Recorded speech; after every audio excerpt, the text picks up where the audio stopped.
E você implementou no seu assunto a reposição, a terapia de reposição hormonal. Existe uma idade específica para as mulheres começarem com essa terapia? Então, assim, a menopausa, a média de idade é ali nos 50, 40 e pouquinho, 50, quando a gente realmente tem a queda hormonal, né, o fim do funcionamento do ovário, por assim dizer. Mas a gente já começa a ter essa queda dos níveis hormonais muito antes, 35, 40. Então, a mulher já começa a sentir os sintomas e muitas vezes ela não sabe identificar, porque o que que você pensa? A primeira coisa que a mulher pensa, calorão. Fogacho, né? Exatamente. E não é, na maioria das vezes, o primeiro sintoma. Então, muitas vezes, ela começa com mais indisposição, a memória vai ficando pior, o sono vai ficando quebrado. E aí você acha que é só a correria do dia a dia, né? É o que a maioria das mulheres pensam e não associam. Tá mais cansada, o treino não rende mais, aquela gordurinha que antes não acumulava, agora acumula. Então, comia a mesma coisa e agora começa a engordar. Esses são os primeiros sintomas. E isso começa, essa queda, esse declínio começa ali nos 35, mais ou menos. Com 40, isso fica mais evidente. Então, dos 40 aos 50, a mulher entra numa fase de limbo ali da perimenopausa, onde a gente tem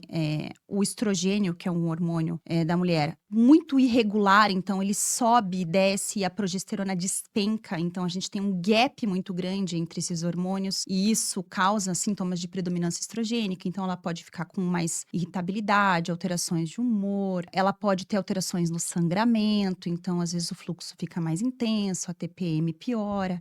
Então, começa muito antes. O ideal é que a gente inicie o tratamento antes da menopausa efetivamente acontecer. Essa terapia de reposição hormonal, no caso, ela tem que ser observada ali quando, por exemplo, a mulher que está com 35 anos, por exemplo, que ela vê que aquele negócio tá meio, não tá, já tem que procurar um profissional para Já ver, né? tem que procurar um profissional para fazer uma avaliação. E assim, o que eu vejo muito no consultório é que as pacientes chegam até mim e falam: eu já fui em um outro médico. Ele olhou meus exames e ele disse que tá tudo bem. Não é só olhar o exame, a gente tem que ver a clínica, a A gente tem que ver clínica. as queixas dos pacientes. Então, isso é muito mais importante do que o laboratório, porque o laboratório muitas vezes ele demora para alterar. O laboratório ele é uma fotografia daquele momento em que o exame foi coletado. Ele não vai te dar a rotina completa de como está acontecendo essa oscilação. Essa oscilação você vai perceber pelas queixas. A avaliação é muito mais subjetiva do que laboratorial e de exame, nessa fase inicial. Exatamente. Olha, a internet ajudou muito, hein? Quantos profissionais estão falando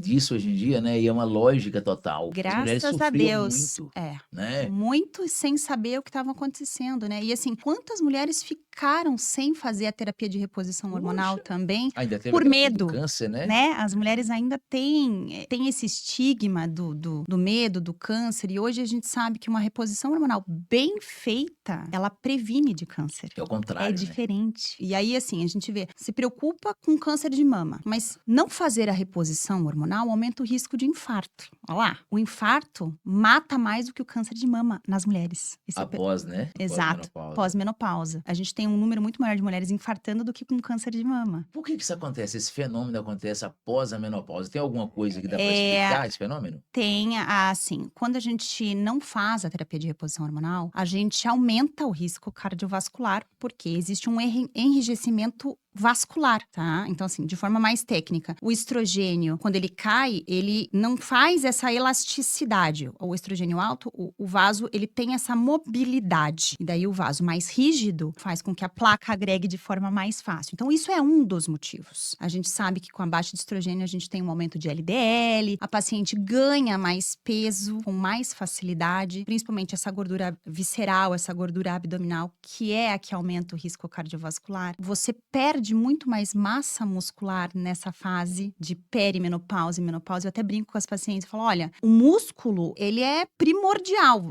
E nessa fase, você toma banho, ele vai pelo ralo. Então, assim, não dá pra gente se dar o luxo de não proteger a massa muscular. Você vai perdendo o músculo ele aumenta o teu gasto calórico. Então, naturalmente, o teu metabolismo vai reduzindo. Então, aquilo que você comia antes que não te engordava, agora começa a te engordar. Então, você começa a perder massa muscular, começa a ganhar gordura. muitas vezes o peso na balança não muda, mas ela vai vestir aquela calça e não fecha, porque mudou a composição corporal. Quando a gente tem essa perda de massa muscular no longo prazo, isso aumenta o risco de morte também. Você aumenta a osteoporose, aumenta o risco de queda, a massa muscular nas pernas é extremamente importante. Falando na parte de saúde e longevidade, isso impacta muito. Agora, o que muitas vezes as pessoas esquecem é que a estética para a mulher também é importante. Então, assim, ela olhar no espelho e não se reconhecer, ter vergonha de ficar com a luz acesa quando vai namorar com o marido, porque o corpo já não é o mesmo, Com né? certeza. Então, isso acaba impactando no relacionamento também. E é psicossomático, né? Porque uma vez é uma coisa, mas todo dia vivendo essa pressão mental, Aquela roupa isso que explode, não né? serve mais, aquele vestido que ela gostava, ela não consegue usar mais. E aí não desapega, né? Fica no guarda-roupa, olhando todo dia para aquela. Isso é triste, né? Então, envolve muita coisa. A terapia de reposição hormonal, deixar de fazer, envolve muita coisa. O peso é uma coisa que impacta muito na qualidade de vida delas.